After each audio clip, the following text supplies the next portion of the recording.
Il était une fois un petit lapin qui s'appelait Flocon. Il vivait dans une forêt avec sa famille et ses amis.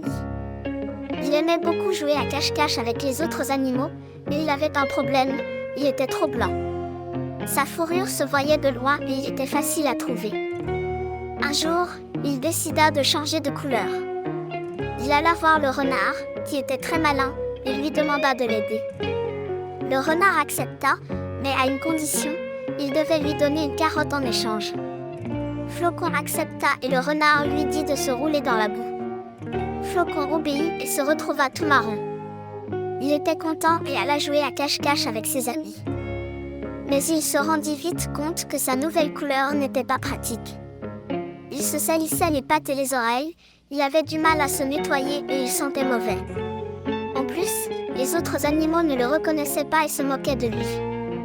Il regretta d'avoir écouté le renard et décida de retrouver sa couleur naturelle.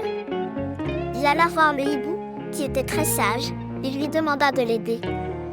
Le hibou accepta, mais à une condition, il devait lui donner une plume en échange. Flocon accepta et le hibou lui dit de se baigner dans la rivière. Flocon obéit et se retrouva tout blanc. Il était content et alla jouer à cache-cache avec ses amis. Mais il se rendit vite compte que sa couleur n'avait pas changé grand-chose. Il était toujours facile à trouver et les autres animaux se moquaient toujours de lui.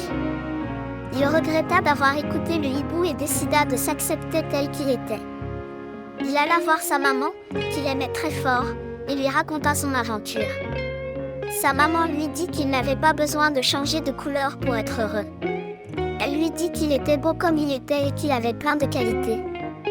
Elle lui dit qu'il était gentil, courageux, curieux et drôle.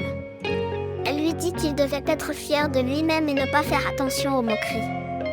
Flocon comprit que sa maman avait raison. Il se sentit mieux dans sa peau et décida de ne plus écouter les autres animaux.